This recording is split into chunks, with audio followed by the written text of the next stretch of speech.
ಇಲಾಖೆ ಹೋಗ್ಲಿಕ್ಕೆ ಬಸ್ಸಿನ ಅವಸ್ಥೆ. ನೀವು ಸೂಳಿಕೆರೆ ಬಸ್ ಸ್ಟಾಪ್ ಆಗಿರ್ಬೋದು, ಪ್ರತಿಯೊಂದು ಗ್ರಾಮಕ್ಕೆ ನೀವು ಯಾಕೆ ಮಕ್ಕಳನ್ನು ಹತ್ತಿಸ್ಕೊಂಡು ಹೋಗ್ತಾ ಇಲ್ಲ, ಯಾಕೆ ಸ್ಟಾಪ್ ಮಾಡಿ ಹೋಗ್ತಾ ಇಲ್ಲ? ಏನ್ ಕಾರಣಕ್ಕಾಗಿ ನಿಮ್ಮ ಇಲಾಖೆ ಈ ರೀತಿ ಕೆಲಸ ಮಾಡುತ್ತೆ?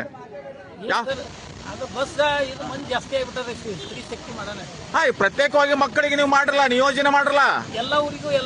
ಎಲ್ಲ ಊರಿಗಂತಲ್ಲ, ಪ್ರತ್ಯೇಕವಾಗಿ ಬಾದಾಮಿಯಿಂದ ಬಾಗಲಕೋಟೆವರೆಗೆ ಸುಮಾರು ಒಂದು 2-3 ಬಸ್ಗಳನ್ನು ಯಾಕೆ ಮಾಡಬಾರ್ದು? ಹಾಗಾದ್ರೆ ಹೇಳ್ಬಿಡಿ.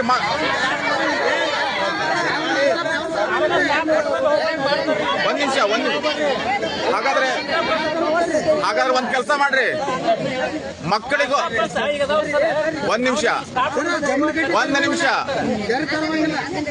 ಮಕ್ಕಳಿಗೋಸ್ಕರ, ಶಾಲಾ ವಿದ್ಯಾರ್ಥಿಗೋಸ್ಕರ ನೀವು ಪ್ರತ್ಯೇಕ ಬಸ್ ಮಾಡ್ತಿರೋ ಇಲ್ಲೋ? ಯಾವಾಗ ಮಾಡ್ತೀರಿ?